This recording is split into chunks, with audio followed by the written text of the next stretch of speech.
주일인데요. 우리 지난 주일에는 제자라는 제목으로 말씀을 나눴죠. 한번 돌아보는 시간을 가질 텐데요. 예수님이 뭐라 그러셨습니까? 나를 따르라 라고 말씀했다 그랬죠. 그러면서 제가 이제 그런 말씀을 드렸잖아요. 제가 목회하면서 제가 이제 그 전주의 설교 제목이 좋아하는 말씀으로 라는 거에서 같이 연결시켜서 한 분도 이 유명한 나를 따르라 라는 말씀을 이게 제가 가장 좋아하는 말씀입니다 라고 얘기하시는 분은 한 분도 못 봤다. 그만큼 부담되는 말씀인 것 같다. 그리고 우리가 예수님과 함께 산다는 것이 사실 예수님 바로 우리와 옆에 있으면, 바로 계속 같이 있으면, 혹시 우리 집에서 같이 산다면 그게 사실은 굉장히 숨막히고 감당하기 어려운 것일 수도 있다. 현실적으로 그런 말씀들을 나눴었죠. 여러분 이제 큐티인을 얼마나 이제 묵상하고 큐티 생활을 하고 계신지 제가 한 분 한 분은 잘 모르겠지만 어쨌든 큐티인을 묵상하면서 이 마가복음 보니까요. 마가복음은 특별히 제일 짧잖아요. 16장까지밖에 없잖아요. 그러니까 정말 간략하게, 그리고 이 속도가 빨라요. 이 사건 났다가 저 사건 났다가 막 자세하게 설명하는 것보다 어쨌든 예수님 이런 일이 있었고 저런 일이 있었고 이런 것들을 자꾸 빠르게 속도감 있게 넘어가는데, 그 큐티 묵상하다 보니까 문득 그런 생각이 들었어요. 우리가 좀 이분법적으로 살고 있는 게 아닌가. 뭐냐면 내가 예수님을 믿는다는 것과, 내가 예수님 믿습니다라는 것과 내가 예수님을 따르는 제자입니다라는, 믿는다는 것과 따른다는 것을 이분법적으로 나누어져 생각하고 있지 않나라는 생각이 들더라고요. 그래서 제가 지난주 설교할 때 그런 말씀을 드렸잖아요. 제가 소개할 때 저는 이달은 목사입니다 라고 말하는 것과 이달은 제자입니다 라고 말하는 것이 무게감이 다르더라. 오히려 제자입니다 라고 말하는 게 더 쉽지 않더라 라는 거죠. 여러분들도 한번, 저는 그리스도인입니다. 여러분 혹시 내가 그리스도인이라는 걸 어떻게 말씀을 하셔요? 나는 교회 다녀요 라고 얘기하잖아요. 내가 제자입니다 라고 말 잘 안 하잖아요. 근데 만약에 내가 제자예요, 저 예수님 제자입니다 라고 말하는 것에서 부담감이 더 느껴질 수 있을 거다라는 거죠. 그게 이분법적으로 의도치 않게 나눠져 있지 않나라는 생각도 들더라고요. 근데요, 이게 우리만 그런 게 아니라요. 그러니까 말씀 보다 보니까 예수님 때도 그랬다는 거죠. 예수님 때도 한번 생각해 보세요. 예수님과 함께 했던 사람들이 다 제자입니까? 아니잖아요. 12명의 특별한 제자가 있었고요. 70명의 전도대가 있었고요. 그리고 또 그냥 함께 다니던 무리들도 있었고요. 또 그냥 구경꾼도 있었던 거예요. 예수님과 같이 있었던 사람들이 다 제자가 아니라 제자라고 하는 사람은 12명 있었고요. 특별히 또 70명이 따로 모여서 전도대로 나간 적이 있고요. 함께 다니는 사람들이 있었고 구경꾼도 있었다. 그리고 또 어떤 사람들은요, 제가 예수님 제자가 되어서 따르고 싶습니다라고 했을 때 예수님이 다 받아주신 것도 아니에요. 안 된다고, 혹은 너는 그냥 여기 있으라고 만류하면서 한 사람들도 있었다는 거죠. 그러니까 또 우리가 그냥 제자가 된다는 것은 이거는 야 목사님도 어렵대 그냥 쉽지 않은 어려운 일이다 라고 그렇게 인정을 해두고, 그래도 제자의 삶을 살도록 노력하기 위해서 최선을 다하자, 그리고 시작이라도 하자라고 하면서 지난주에 말씀드린 게, 그러면 어디서부터 시작할 것인가. 어디서부터 시작하자 그랬죠? 순종하는 거, 포기하는 거, 버리는 거, 거기서부터 변화를 시작해보자. 그럼 어디를 포기하고 무엇을 포기하고 어디에서 변합니까? 돈을 버립니까? 직장을 버립니까? 가정을 버립니까? 친구를 버립니까? 이렇게 딱 집어서 얘기하는 것이 아니라 내가 고민과 번민에 빠져서 하나님인지 이건지 헷갈려 하는 것, 거기에서부터 내가 버리고 포기하고 모든 걸 하나님께 맡기며 순종해 나가는 그런 변화를 시작하는 것, 그것이 바로 제자의 삶이 시작이다라고 가볍게 생각을 해보자라는 말씀을 드렸고, 그래서 그런 거가 힘들어질 때 포기하지 말자라고 하면서 제가 에디슨하고 라이트 형제의 조수들 얘기를 들었었죠. 힘들다고, 앞이 안 보인다고, 이게 가능성이 없어 보인다고, 불가능하다고 그런 생각이 들어서 포기한 사람들은 아무도 기억하지 않더라라는 거죠. 우리도 만약 제자 되기를 포기한다면 너무 어려워요. 그런데 포기하지 말자는 거예요. 그래서 만약에 근데 포기한다면 사람들은, 우리들은 아무도 기억하지 못하게 될 거다. 그러면 사울 왕이 죽은 사무엘을, 그 사무엘의 혼령을 불러낸 것처럼 사람들도 그냥 예수님만 기억하는, 자꾸 예수님만 불러내는, 예수님은 우리에게 다 위탁하신 건데 우리가 기억이 안 되니까 사람들은 예수님만 찾는 거예요.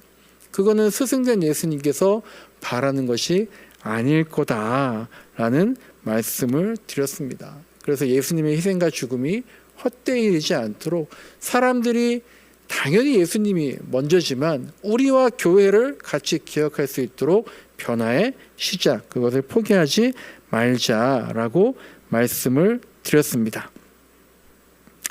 그런데 이제 이게요, 결코 완성되지 못하고요, 계속 고민만 할 수도 있다. 그러면서 이제 우리가 제자로서의 삶을 포기하지 않고 살아간다면요, 우리한테 선택하게 될 시기가 있을 거다라는 걸 제가 주중에 또 마가복음 묵상하면서 보게 된 거예요. 그러면서 제가 이제 위클리 동행하마에서 말씀드린 것처럼요, 그런 장면이 있더라고요. 예수님께서 귀신 들린 사람을 고치시면서 이번에 위클리 동행하마 때 어떤 얘기가 있었습니까? 그 귀신을 돼지떼에다가 다 옮겨가게 하니까, 돼지에게 귀신이 들어가니까 그 2,000마리가 되는 돼지가 다 어떻게 했다는 거예요? 낭떠러지로 떨어져서 몰살했다 그랬잖아요. 그러니까 동네 사람들이 예수님한테 한 말이 있잖아요. 그리고 또 하나는요, 제가 위클리 동행하마 때 얘기하지 않았지만 동네 사람이 그렇게 예수님한테 말을 했는데 또 한 말이 있어요. 뭐냐면 2,000마리나 되는 돼지가 죽은 대가로 내 몸에서 귀신이 떠나간 그 사람은 예수님한테 어떻게 말했을까? 이 고침받은 사람은 이렇게 말했습니다. 그 나눠드린 그 나눔과 교제에 있는 말씀인데, 마가복음 5장 17절을 보니까요, 귀신 들렸다가 고침받은 사람은 예수님한테 이렇게 말씀을 드렸어요. 제가 읽어드리겠습니다. 마가복음 5장 17절입니다. 예수께서 배에 오르실 때에 귀신 들었던 사람이 예수와 함께 있게 해달라고 애원하였다라고 말씀을 하고 있는 거예요. 그런데 마가복음 5장 17절 바로 위에 16절에는 그 지역 사람들은 이렇게 얘기했다라는 거죠. 놀라운 이적을 보기는 했지만 2,000마리의 돼지를 잃은 순간에 어떤 생각이 들었어요? 야, 이거 예수님 우리와 같이 있으면 야, 우리 큰일 나겠다, 다 망하겠다라는 생각이 드는 거죠. 그래서 이 사람들은 마가복음 5장 16절에서 이렇게 말했잖아요. 그러자 그들은 예수께 자기네 지역을 떠나달라고 간청했다라는 겁니다.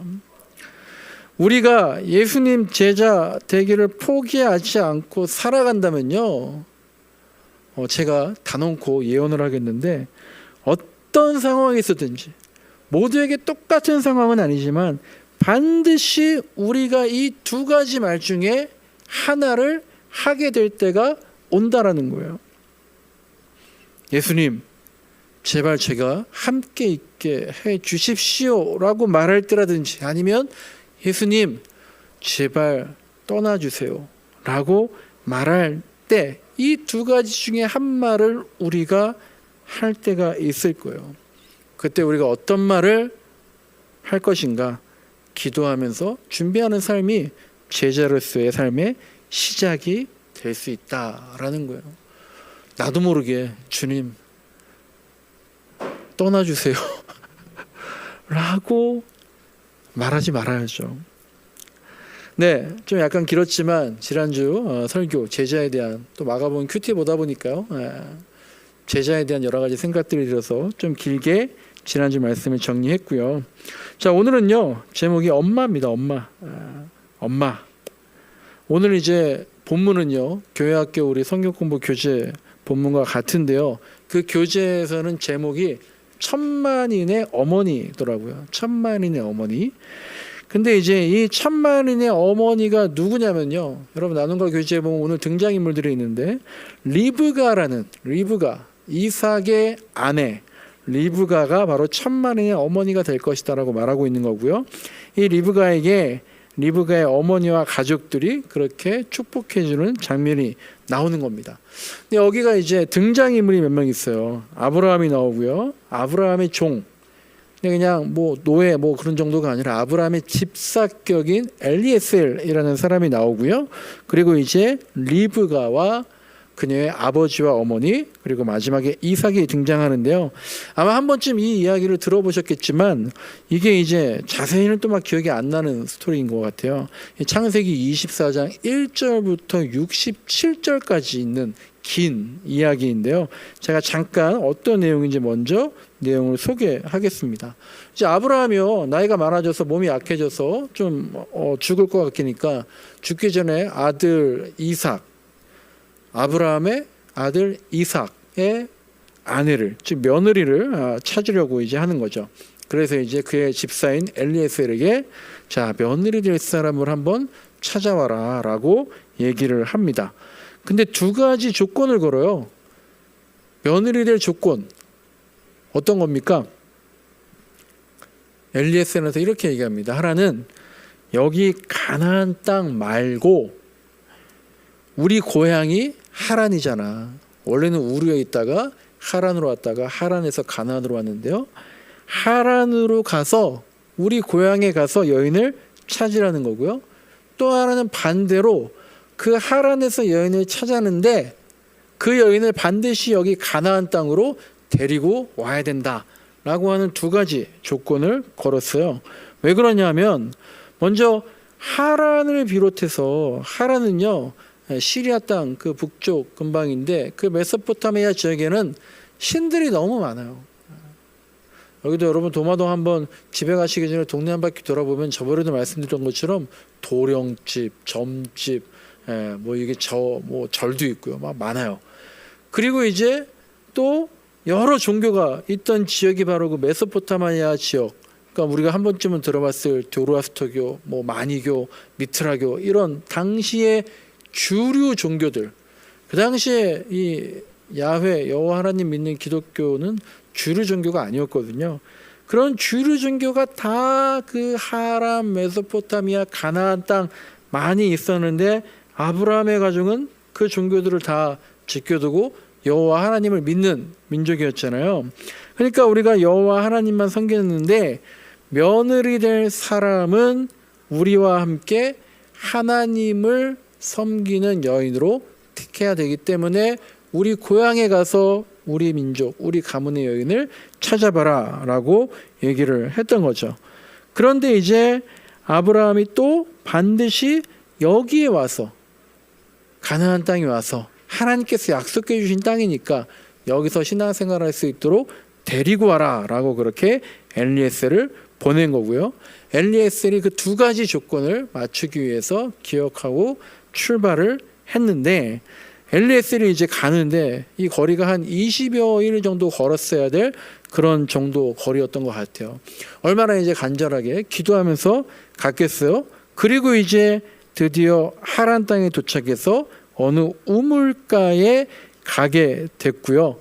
그리고 나서 있었던 일이 창세기 24장 11절부터 15절까지인데요.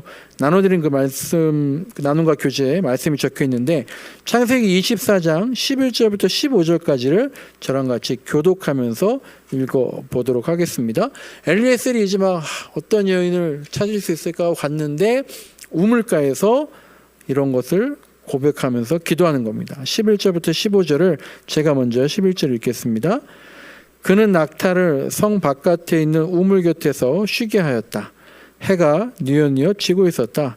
여인들이 물을 기르러 나오는 때였다.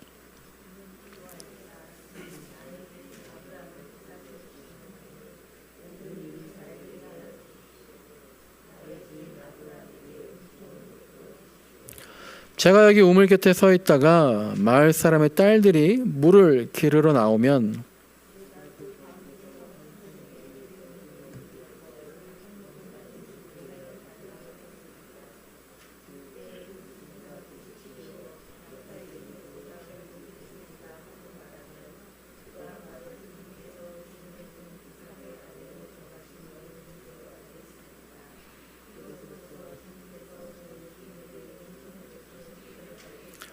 함께 읽겠습니다. 기도를 미쳐 마치기도 전에 리브가가 물동이를 어깨에 메고 나왔다. 그의 아버지는 부두엘이고 할머니는 밀가이다. 밀가는 아브라함의 동생 나홀의 아내로서 아브라함에게는 제숫벌이 되는 사람이다. 아멘. 옛날에 제가 이 말씀 가지고 설교한 적이 있는데 정말 너무나도 흥미진진하죠. 우리도 기도하다 보면 이런 식으로 기도할 때가 있잖아요. 하나님, 제가 오늘 오는데 너무 늦었습니다. 교회 앞에 주차할 곳이 딱 띄게 되면 제가 정말 기쁜 마음으로 기도하겠습니다. 그랬더니 바로 기도가 끝나자마자 주차할 때가 딱 보이고, 예를 들면 아니 정말 말이 끝나기도 전에 기도 응답이 딱 오는, 얼마나 흥분됩니까? 근데 이제 제가 사적을 붙이자면 기도 응답이라는 게 꼭 이렇게 바로바로 오는 게 아니잖아요. 그리고 기도 응답이 빨리 오면 영빨이 있으신 목사님이시군요. 늦게 오면 그게 믿음의 기준 척도가 아니잖아요. 그러니까 아브라함의 종이 이렇게 기도하고 빨리 현실이 됐지만 정작 믿음의 조상이라는 아브라함은 25년이나 지난 다음에 아들을 얻게 되는 응답을 받았잖아요. 그러니까 여기 나오는 말이 마치기도 전에 응답받는 경우도 있지만 했던 말이 기억도 안 날 즈음에 응답받는 일도 있다라는 걸 잠깐 말씀을 드리고요. 어쨌든 이렇게 해서 이제 리브가를 만난 엘리에셀은요, 리브가의 부모에게 가서 자초지정을 얘기하니까 리브가를 데려갈 수 있도록 허락을 받습니다. 그러니까 옛날 이제 결혼 이렇게 하는 거죠. 그래서 이제 바로 떠나기로 하고 작별을 할 때에 이 여인, 이삭의 아내가 될 여인 리브가에게 같이 있었던 리브가의 가족들이 한 말이 바로 오늘 본문 말씀이고요. 거기에 바로 천만인의 어머니가 되라 라는 말씀이 있었던 겁니다. 천만인의 어머니가 되라, 리브가야. 이건 당연히요, 관용적인 표현이에요. 그냥 앞으로 너 시집 가는데 아브라함과 이삭의 가문에서 자녀를 많이 낳고 대대로 이 가문이 주변의 다른 민족들보다 번성할 수 있게 해달라는 그런 축복의 인사인데요. 근데 제가 이제 이 말씀 보고 나서 느낀 게, 사실 이제 여기 말씀의 본질적인 것은 아니지만 그런 생각이 드는 거예요. 이삭의 아내를 찾으러 갔잖아요. 그런데 거기서 리브가라는 여인을 만나는데 가족들은 뭐라고 축복해요? 천만인의 어머니가 되라고 축복을 했다라는 거죠. 그러니까 이삭이라는 남자와 결혼을 하는데 졸지에 민족의 어머니가 되어버리는 운명이 됐다라는 겁니다. 저희 아내가 이제 주중에 카톡 대화방에다가 어떤 먹방 촬영하는 거 관련해서 글을 하나 올렸는데 거기 첫인사에 이런 표현이 있었어요. 첫인사가 뭐냐면, 본캐는 사모인데 지금은 미디어 간사로 글을 올립니다. 본캐, 본래 캐릭터 요즘에 본캐, 부캐 있잖아요. 근데 저희 아내의 본캐가, 본래 캐릭터가 사모입니까? 저희 아내의 본캐는 원래 제 아내였어요. 제 아내는 사모가 될 생각은 1도 없이 살았던 사람이죠. 그냥 제가 좋았다는 이유로 같이 좋아하면서 결혼을 했으니까, 물론 제가 목사일 때 결혼했으니까 결혼을 하면 사모가 되는 거 알고 있었지만, 결혼을 하고 나니까 이 사모라는 자리가 어쨌든 감사하고 또 은혜가 넘치는 자리지만, 그때 29살밖에 안 되는데 갑자기 저쪽 교회에서 막 선영아 뭐 오빠 예 막 그렇게 하고 있다가 갑자기 이쪽 교회 오니까 사모님 막 그러면 이게 또 부담되고 어렵기도 한 자리잖아요. 뭐 어떤 분들은 우리가 목사가 되기 위해서 소명받고 기도하고 준비했다라고 하는 것처럼, 저는 사모가 되기 위해서 기도하고 뭐 소명받고 준비했다 뭐 그런 분들도 있지만, 저희 아내는 그냥 이다론이 좋아서 결혼을 했다가, 그런데 갑자기 비유를 하자면 천만인의 어머니가 되었다라는 거죠. 그러면서 이제 드는 생각이, 여자들의 정체성은 몇 개인가? 여자들의 정체성은 여자, 여인, 여성, 딸, 아내, 그리고 엄마, 뭐 남편의 직업에 따라서 뭐 사모님이 되기도 하고 아주머니가 되기도 하고, 또 어떤 분들은 다음이네 엄마, 뭐 경률이네 엄마, 누구네 엄마, 막 그렇게. 물론 남자들도 그렇게 치면 여러 가지가 있지만, 아직까지도 우리나라는 남자가 더 편하잖아요. 그러니까 남자들은 그 역할 모두를 뭐 아빠, 아들, 뭐 어디 막 다 잘하지 못해도 좀 용인되는 그런 시대에 살고 있는 것 같아요. 그러니까 저 같은 경우에 아들의 역할, 아빠의 역할, 남편의 역할 잘 못해도 목사의 역할만 잘하면 그냥 그래도 인정해주고 그러는데, 여자들은 아직 아닌 것 같다라는 거죠. 딸로서의 역할도 잘해야 되고, 아내 역할도 잘해야 되고, 또 엄마의 역할도 잘해야 되고, 그리고 만약에 직장을 다니면 직장에서는 또 집안일 같은 거 그런 핑계가 없어야 되고, 거기에 더해서 또 며느리 역할도 잘해야 되고, 그러다 보니까 한 명의 여성으로, 한 명의 자아로서의 역할, 그런 삶보다는 다른 여러 가지 역할, 여기에 대한 부담감이 많이 느끼는 거잖아요. 그래서 이제 30대 이하로 내려갈수록 이런 것들이 많이 줄어드는 것 같지만, 그래도 이런 게 부담감이 심해지니까 자꾸 열등감이나 피해의식, 그러니까 이제 계속 나오는 말들이 그거잖아요. 자존감, 괜찮아, 잘하고 있어, 네 탓이 아니야, 이런 격려의 말들이 많이 나오고 있고, 물론 그런 격려의 말들이 많이 나오는 건 좋은 말들이지만, 그런 말들이 많이 들릴 만큼 계속 여러 가지 부담, 잘해야 된다라는 걸 느끼지 않나라는 거예요. 잠깐 화제를 돌려서, 우리가 이번 주에 이제 1월 1책 하는 영화 중에 하나를 보다 보니까요, 그 영화에 어떤 장면이 나오냐면, 한 사람이 이제 아르바이트 구하려고 면접을 보는데요, 그런 질문을 받아요. 자네는 경력을 봤더니 직장 생활 안 하고 취업은 안 하고 계속 알바만 하고 있던데 왜 계속 알바만 하고 취업하지 않지? 라고 하니까 저는 필요한 만큼만 쓰고요, 그냥 하고 싶은 일에 필요한 만큼만 쓰기 때문에 굳이 직장에 취업해서 매달릴 필요가 없다고, 그래서 알바하고 있다라고 얘기를 하더라고요. 이게 이제 일본에서 한 1980년대 후반부터 나왔다고 하는 그 프리터족이라는 건데, 프리하고 아르바이트가 합쳐져서 그냥 자유롭게 일하는, 시간에 얽매이지 않는, 조직에 얽매이지 않는, 필요한 만큼만 벌어서 내 꿈과 이상을 실현하려고 하는 그런 사회층을 말하는데요. 이러면 뭐가 문제겠어요? 야, 너가 전문적인 직장을 가져서 나이 들어서 그렇게 네가 하고 싶은 만큼만 일하면 되겠지만, 네가 무슨 편의점 알바라든지 단순 노동하면서 그렇게 하게 되면 나중에 늙으면 어떻게 될 거냐? 그리고 만약에 그렇게 되면 그런 사회적 비용은 누가 감당할 거냐?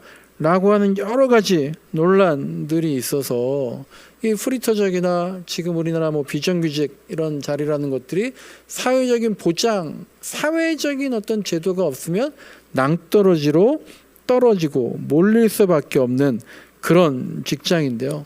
그러니까 사회적인 것과 개인적인 것이 조화를 이뤄나가면서 자꾸 변화시켜 나가고 좋은 것들을 해 나가려고 하는 그런 것들이 많이 논란이 될 때가 있다라는 거죠. 그런데 여자의 문제, 여성의 문제, 그것도 역시 마찬가지잖아요. 근데 우리가 가끔 어떤 얘기를 들어요. 네가 잘해야지. 너부터 바뀌면 되는 거야. 너가 참으면 되는 거야. 너가 극복하면 되는 거야. 네가 극복해야지라는 말을 듣게 되면 우리가 제가 좀 전에 얘기했던 프리터족 같은 그런 사람들이 있을 때 사회적으로 보장해주는 제도가 없는데 걔만 잘하면 어떡합니까? 라는 얘기를 들을 수 있다라는 거죠. 그러니까 이것을 개인한테만 해결을 맡기면 그게 올바른 게 아니다라는 게 지금 여러 가지 사회적인 돌아가는 흐름이잖아요. 근데 제가 오늘 말씀드리려는 건 뭐냐면요. 아까 제가 말씀드린 것처럼 본캐가 있고 여러 부캐가 있잖아요. 그런데 내가 엄마에 대한 부담감, 아내에 대한 부담감, 딸에 대한 부담감, 며느리에 대한 부담감, 이런 상처와 피해의식, 아픔을 개인에게만 해결과 책임을 맡겨선 물론 안 되겠지만 좀 더 여유 있게 관조적으로 바라볼 수 있는 여유가 있다면 오히려 어쩔 때는 부캐를 통해서 엄마의 역할을 통해서 어쩔 때는 아내의 역할을 통해서 나에 대한 억압감을 탈출시킬 수 있지 않을까라고 하는 거예요. 여러분, 엄마가 누구입니까? 엄마는 누가 돌봐요? 엄마는 왜 그래야 되죠? 며느리는 왜 그래야 되죠? 여자는 왜 그런 대접을 받아야 하죠? 이런 것들을 물론 혼자서 극복할 수 없지만 그럼에도 불구하고 우리가 개인이 믿음 안에서 하나님과의 대면 안에서 그 아래서 한계에서 깨어나올 수 있도록 하면 좋겠다라고 하는 게 이 설교 자체가 제가 만약에 누가 아무 관계없이 이런 얘기를 들으면 정말 남성 중심적인 설교다, 가부장적인 설교다 라고 들릴 수 있겠지만 하나님과 독대하면서 믿음으로 하나님의 도우심으로 내가 그런 한계들에서 깨어날 수 있기를, 일어날 수 있기를 간절히 소망하는 마음이 들더라고요. 제가 지난 주중에 백신 3차 주사를 맞고요. 하루 종일 누워있느라고 위클리 동행하마를 하루 이제 늦게 올렸잖아요. 그러니까 다들 뭐 그렇게까지 하실 필요 없어요. 쉬세요. 기도해 주시고 격려해 주셨는데 그거를 안 하는 거, 영상을 안 만드는 거, 이거를 제가 못하는 거예요. 그게 뭐 대단한 거라고. 누워있으면서도 아이고 빨리 일어나서 만들어야지. 조바심을 갖고 제대로 쉬지 못하는 거. 무슨 대단한 목회를 한다고 나 없으면 아무것도 안 돌아갈 거라고 생각을 하는 게 또 우리 마음에 있다라는 거예요. 말로는 선선히 하세요. 모두한테 이해받을 필요 없어요. 모든 사람한테 이해받으라고 하면 안 돼요 라고 하면서도 우리가 모두에게 이해받고 싶은 마음들, 모두가 수긍할 수 있는 것들, 그런 마음의 욕심을 가지고 살 수 있다라는 거죠. 근데 거기서 정말로 종이 한 장만 넘기면 새로운 세상이 열릴 수 있지 않을까라는 거예요. 말씀을 마무리하는데요. 오늘 성경 본문에서 리브가한테 1000만인의 어머니가 되라고 축복합니다. 근데 저는 제 딸한테요, 이번에 설날 때 그리고 이번에 졸업식 때 제가 한 가지만 중점적으로 말을 하면서 덕담을 했는데, 저는 저희 딸에게 1000만인의 어머니가 되어라 다음아 라고 말할 생각은 추호도 없어요. 우리나라에서 지금 이게 축복의 말이 될 수가 없는 것 같은 거죠. 그렇다고 해서 우리 아이한테 너는 엄마처럼 살지 말아라, 너는 여자로서 기죽지 말고 살아라, 너는 자유로운 여성으로 살아라, 이런 말도 별로 하고 싶지 않아요. 여성으로서의 한계, 이걸 어떻게 혼자 극복하느냐라는 말도 맞는 거지만 적어도 그냥 우리 아이가 앞으로는 그저 한 명의 소중한 자아로서 멋진 그리스도인으로서 살아가길 축복하는 거죠. 그런데 제가 이 말씀 묵상하면서 어떤 생각이 들었냐면 정말 나중에는 우리 딸아이한테 지금까지 제가 설교하면서 했던 내용들을 전혀 고려할 필요가 없이 담아 너는 천만인의 어머니가 되어라. 이렇게 축복하고 싶은 마음이 들더라고요. 이렇게 얘기해도 전혀 어떤 성적 불평등 그런 뉘앙스가 느껴지지 않는 천만인의 어머니가 되어라. 여자의 문제가 빠진다면 얼마나 좋은 축복의 말씀입니까? 이런 시대에서 살았으면 좋겠다라는 생각이 들었습니다. 여러분, 엄마가 누굽니까? 어떤 글에 보니까 이런 글이 있더라고요. 우리 엄마는 기분이 울적할 때면 빨래를 합니다. 오늘도 엄마는 아빠와 말다툼을 하고 세탁기를 쌩쌩 돌렸습니다. 세탁기를 꺼냈더니 빨래를 꺼냈더니 아빠 옷과 엄마 옷이 돌돌 껴안은 채 세탁기에서 나왔습니다. 엄마는요 위대한 것 같아요. 세탁기도 컨트롤할 수가 있어요. 엄마는 세상을 움직이는 사람입니다. 우리 모두가 정말 천만인의 어머니, 소중한 사람이잖아요. 그것이 너무나 당연하게 들리는, 그리고 이상하게 들리지 않은, 우리가 정말 천만인의 어머니로서 축복하고 그런 삶을 살아가는 삶이 되기를 간절히 소망합니다.